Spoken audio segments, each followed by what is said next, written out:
काले कपड़े जो है काला जादू है। मोदी जी बताते हैं ना कि हम काला जादू करते हैं, लेकिन रोज सुबह उठ के आपके मन में जो बकवास आए उसे नियम कानून बनाने से पहले ये सोच लीजिए कि आप जिस देश में रहते हैं वहाँ के लोगों के लिए ये फीजिबल लॉजिकल है या नहीं है। नहीं है तो लाने की ज़रूरत नहीं है।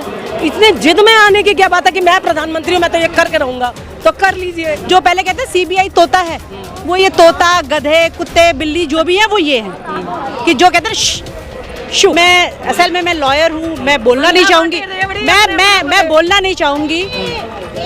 आज की डेट में सुप्रीम कोर्ट के सर्वा कौन है वो आप बेहतर जानते हैं। सही है, सर्वा कौन है आप सब जानते ही हैं। जो हुआ है गुजरात में सही नहीं हुआ है।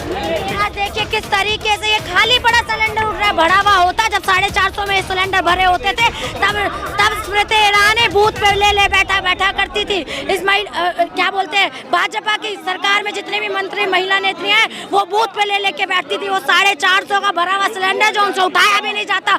आज मैं उनसे कहती हूँ, बहनों जागो, तुम भी आज संसद में बैठी हो। अब तो ये सिलेंडर खाली कर दिया तुम्हारी सरकार ने। आओ और सचिवालय विधानसभाओं में लेके बैठो। तो यहाँ पर देखिए कि महिलाएं आई हुई जो कि काले ड्रेस में आई हुई हैं। आप लोग क्यों काला ड्रेस पहन के आए हैं? ये काले कपड़े जो है काला जादू है। मोदी जी बताते हैं ना कि हम काला जादू करते हैं, तो ये वही काला जादू है जो हम जो है सरकार के ऊपर करना चाहते हैं, ताकि सरकार जो है जनता की सुने, सरकार जो है मुद्दों की बात करे, सरकार लोगों को यहाँ वहाँ भटकाना बंद करे और जो मुद्दे हैं देश के जिसके लिए वो चुन के आए हैं वो उनके ऊपर काम करें। लेकिन आपको लग रहा है कि अब तो काफी टाइम हो गया, 7-8 साल बढ़िया सरकार चल रही है, बता रहे हैं सब कुछ। अडानी तीसरे नंबर पे पहुंच गए हैं। नहीं, सरकार तो बढ़िया चल रही है। सरकार को जनता का काम ही नहीं करना है। वो डॉक्टर हर्षवर्धन मेरे यहाँ से 20 साल विधायक रहे हैं। पहला टाइम तो उनका निकल गया, उसके बाद उन्होंने कहा कि काम करोगे तो लोग दोष निकालेंगे। जब आप काम ही नहीं करेंगे तो दोष किस चीज में निकलेगा। तो बिना काम के सरकार चल रही है और मजे से चल रही है। तो अडानी तीसरे नंबर पे आ गए, उसके ऊपर क्या बोलिए? अडानी विश्व में तीसरे नंबर पे और ये वही अडानी जी हैं जिनकी संपत्ति जो है जिस तरह से अकूत बढ़ी है मोदी जी के आशीर्वाद से। वहाँ मोदी जी ये भूल जाते हैं कि अगर ये भी कोविड में काम कर रहे थे तो कोविड में काम उस बेचारे ने उसने भी किया है। मतलब उसके घर से भी रोटी खाई गई है, उसके घर का भी खर्चा हुआ है, जो 8,000, 10,000, 20,000, 50,000 रुपये महीना कमाता है। तो अगर सारी लिबर्टी जो है उन्होंने अडानी के नाम पे कर रखी है, तो वो लिबर्टी जो है वो अपने जो नॉर्मल आपके आम आदमी जिसको कहना चाहिए, मिडिल क्लास आदमी हो गया, मैं अपर लेवल की बात ही नहीं कर रही, लोअर मिडिल क्लास हो गया, लोअर क्लास हो गया, इनके लिए भी सोचना चाहिए।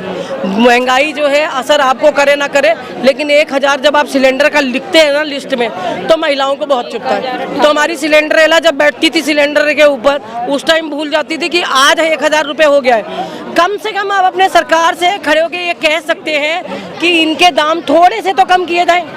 क्या आप ये तो कह सकते हैं कि सरकार जो है जनता की थोड़ी सी सोच ले। थोड़ा कम करते नहीं है इलेक्शन जब आता है? थोड़ा कम करते हैं, वो तो करना है ना, वो तो दिखाना है। लेकिन आप कितना भी कर ले, रेवड़ी के ऊपर तिल चिपका होता है, निकाल लेंगे तो फिर भी तिल का स्वाद तो आएगा ही।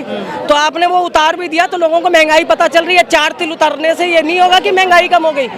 लोग भी मजाक उड़ाते हैं कि यार क्या बेवकूफ़ी करते हो। मतलब अगर समझाना भी चाह रहे हो तो ऐसे समझाओ कि हमें समझ में आए, ये ना लगे कि हम बेवकूफ़ बन रहे हैं। गुजरात चुनाव भी आ रहा है तो क्या कहेंगे, वहाँ पे कुछ असर पड़ेगा मोदी जी की? वहाँ पे देखिए, मैं एक चीज़ जानती हूँ, ये वहीं हारते हैं जहाँ इन्हें हार दिखानी होती है। आप ईवीएम बैन कर लीजिए, आप बैलेट पेपर पे बैन मांग लीजिए। सबसे बड़ी बात यह है कि ना ईवीएम गलत है, ना बैलेट पेपर गलत है, आपका चुनाव आयोग गलत है। जिस दिन तक वो ईमानदार नहीं है, जिस दिन तक आपके पास टीएन शेषन जैसा चुनाव आयुक्त नहीं है, तब तक आप यही झेलेंगे और यही भोगेंगे। क्योंकि न्यायपालिका हो, प्रशासन हो, ब्यूरोक्रेसी हो, हर आदमी जो है ना वो डर के अंदर काम कर रहा है। या वो जिन्होंने मोदी जी के लिए बड़े बड़े सेक्रीफाइस किए हैं या दूसरों से सेक्रीफाइस कराए, आज वो पद पर है। ये प्रधानमंत्री कहते हैं आंदोलनजीवी हैं बहुत सारे लोग जो जिनका काम ही है विरोध करना, तो आप लोगों का काम ही है विरोध करना। कभी किसान आंदोलन में चले जाते हैं, कभी किसी में चले जाते हैं। इतने मौके क्यों दे रहे हैं? सरकार पढ़ी लिखे लोगों की सरकार है, ब्यूरोक्रेसी तो आपके साथ काम करती है। आपका हो सकता है सांसद और विधायक 8वीं पास 9वीं पास हो, लेकिन आपके साथ ब्यूरोक्रेसी काम करती है। तो आप 4 लोगों से सलाह क्यों नहीं लेते? अगर आप सलाह नहीं लेंगे तो ऐसी फालतू के डिसीजन लेंगे और एक दिन रोज सुबह उठ के आपके मन में जो बकवास आए उसे नियम कानून बनाने से पहले ये सोच लीजिए कि आप जिस देश में रहते हैं वहाँ के लोगों के लिए ये फीजिबल लॉजिकल है या नहीं है। नहीं है तो लाने की ज़रूरत नहीं है। इतने जिद में आने की क्या बात है कि मैं प्रधानमंत्री हूँ, मैं तो ये करके रहूँगा, तो कर लीजिए अगली बार। भी तो करते ही हैं। तो मन की बात जो कहते हैं हम उसे मन की बात नहीं कहते हैं, इट्स मन की बात। तो वो आप अकेले में करिए, किसी के साथ करिए। मैं एक चीज़ जानते हो, माँ की बात सुनी होती तो ये या पता होता कि बुजुर्ग माता पिता जो है जिनकी आजकल इन्होंने पेंशनें हैं और रेलवे की रियायतें सब बंद कर दी हैं, वो इसीलिए कि अपनी माँ के पास से फोटो खिंचवाने जाते हैं। पत्नी को कभी राशन पानी के लिए खर्चा दिया होता तो दूसरे की बीवी का दर्द समझते, और औलाद पैदा की होती जिसका नाम हमने विकास रखा था, क्योंकि वो विकास उनके घर में पैदा नहीं हुआ इसलिए हम में से सबके घरों से वो विकास को ले जाते। किराए से क्या मतलब, किसी को ये तो मदरसे के सर्वे और ये इधर उधर उल्टी सीधी चीज़ों में लोग व्यस्त ही हैं। यार एक बात बताओ आप मुझे, मदरसों को अगर आप फंड देते हैं, क्योंकि मदरसों में ऊपर से दान नहीं जाता, हमारे गुरुद्वारे और मंदिरों में दान पेटियां होती हैं, वहाँ भी बड़े बड़े न्यास और बड़े बड़े ट्रस्ट चलते हैं। हम खुद देखते हैं कि जेवर जा रहा है, चांदी जा रही है, पैसा इकट्ठा हो रहा है, सिक्के इतने हो गए, तो सबके पास पैसा इकट्ठा। मदरसे में वो पैसा नहीं होता, वहाँ पे लोग ज़कात देते हैं। इसलिए वो आदमी जो आपके धर्म की रक्षा के लिए या धर्म की प्रचार प्रसार के लिए या धर्मगुरु है आपका, उसको आप कहीं से तो देंगे। आपका मौलवी पंडित जो है वो भूखा तो नहीं मरेगा ना। और अगर धर्म को भी, हर धर्म इम्पोर्टेंट है, हर आदमी जो जिस धर्म से आता है वो अपने धर्म को मानता है, पूछता है, तो उसकी इस पे बस इतनी सी बात है। जब आप कोरोना में खून मांग रहे थे, प्लाज्मा मांग रहे थे, सिलेंडर मांग रहे थे, तब बोल रहे थे कि कोई मुसलमान नहीं आना चाहिए घर पे। जो आज आप हैदराबाद का वो एक फैमिली कहती है कि अगर आप डिलीवरी कर रहे हैं, कोई मुसलमान आएगा तो मैं डिलीवरी नहीं लूँगा फूड की। तो ऐसी चीज़ों में बकवास जो है उन लोगों से जिनके घर में ये चीज़ें, जो लोग ये करते हैं ना, मोदी जी के चक्कर में आके कर रहे हैं, उन्हें एक दिन जो है ना कहना चाहिए कि ये लेसन जो है ना ज़िंदगी पढ़ा देती है, तो वो भी पढ़ते जाते हैं। और उन्हें खून चाहिए होता है तब वो नहीं देखते कि वो मुसलमान का खून है, तब देने वाले मुसलमान आता है। तोड़ के गया है, हमने कितने लोगों को दिलवाया, हमने दिलवाया खुद ने। मैम ईडी सीबीआई का छापा भी पड़ रहा है, आपके नेता के ऊपर खुद कार्रवाई हो रही है। नहीं, ईडी और सीबीआई का छापा मेरे को समझ में नहीं आया क्यों पड़ रहा है। मैं लॉयर हूँ, मुझे इतना पता है कि अगर कोई कंपनी रजिस्टर्ड होती है तो वो आरओसी में होती है, उसकी सारी चीज़ें, उसकी नेट एसेट्स, उसकी कैपिटल, सब कुछ की इन्फॉर्मेशन आपको वहाँ से मिल सकती है। तो मुझसे अलग से क्या पूछ रहे हो आप, या राहुल जी साहब अलग से क्या पूछ रहे हो?